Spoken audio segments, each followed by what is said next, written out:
Loss ആഞ്ചലസിൽ വിവിധയിടങ്ങളിൽ വ്യാപക raid നടന്നു. പ്രക്ഷോഭകരെ അടക്കം ലോസ് ആഞ്ചലസിൽ 400ഓളം പേരെയാണ് നാഷണൽ ഗാർഡും പോലീസും അറസ്റ്റ് ചെയ്തത്. ഇതിൽ 330 പേരെ കൃത്യമായ രേഖകളില്ലാത്തതിന്റെ പേരിലാണ് അറസ്റ്റ് ചെയ്തതെന്ന് അന്തർദേശീയ മാധ്യമങ്ങൾ റിപ്പോർട്ട് ചെയ്തു.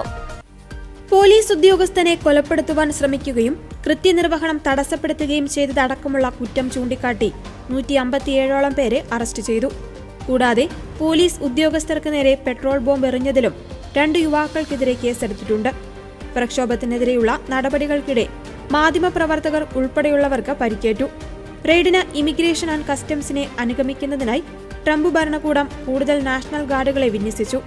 ബുധനാഴ്ച 500ഓളം നാഷണൽ ഗാർഡുകളെ കൂടി വിന്യസിച്ചതായാണ് റിപ്പോർട്ടുകൾ. ഇതോടെ റെയ്ഡിന്റെ ഭാഗമായി ആകെ വിന്യസിച്ചിട്ടുള്ള നാഷണൽ ഗാർഡുകളുടെ എണ്ണം 4000-ആയി. 700 മറൈൻ സൈനികരെയും വിന്യസിച്ചിട്ടുണ്ട്. ട്രംപ് ഭരണകൂടത്തിന്റെ റെയ്ഡ് നടപടികൾക്കെതിരെ Los Angeles mayor Karen Bass ഇന്നലെ രംഗത്ത് വന്നിരുന്നു.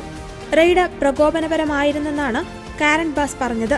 റെയ്ഡ് ജനങ്ങളെ ഭയപ്പെടുത്തുകയും പരിഭ്രാന്തരാക്കുകയും ചെയ്തതായും കാരൻ ബാസ് പറഞ്ഞു. ഒരാഴ്ച മുൻപ് എല്ലാം ശാന്തമായിരുന്നു. വെള്ളിയാഴ്ച റെയ്ഡ് ആരംഭിച്ചതോടെയാണ് സാഹചര്യങ്ങൾ കൈവിട്ടു പോയതെന്നും കാരൻ ബാസ് കൂട്ടിച്ചേർത്തു.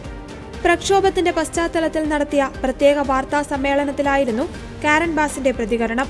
അനധികൃത കുടിയേറ്റക്കാരെ അറസ്റ്റ് ചെയ്യുവാനുള്ള ഫെഡറൽ ഏജൻസിയുടെ നീക്കത്തിനെതിരെയാണ് ലോസ് ആഞ്ചലസിൽ പ്രതിഷേധം കനത്തത്. ശനിയാഴ്ച ലോസ് ആഞ്ചലസിലെ പാരാമൗണ്ടിൽ സംഘടിപ്പിച്ച കുടിയേറ്റക്കാരുടെ പ്രതിഷേധമായിരുന്നു സംഘർഷത്തിലേക്ക് വഴിമാറിയത്. ട്രംപ് നാഷണൽ ഗാർഡിനെ ഇറക്കിയതോടെ പ്രതിഷേധം കനക്കുകയായിരുന്നു. രാജ്യത്തെ ഏറ്റവും വലിയ നഗരങ്ങളിലൊന്നായ ലോസ് ആഞ്ചലസിൽ ആകെ ജനസംഖ്യയുടെ 1/3 കുടിയേറ്റക്കാരാണെന്നാണ് കരുതുന്നത്. അതുകൊണ്ട് തന്നെയാണ് ട്രംപ് ലോസ് ആഞ്ചലസിനെ തന്നെ പ്രധാനമായും ലക്ഷ്യം വെക്കുന്നത്.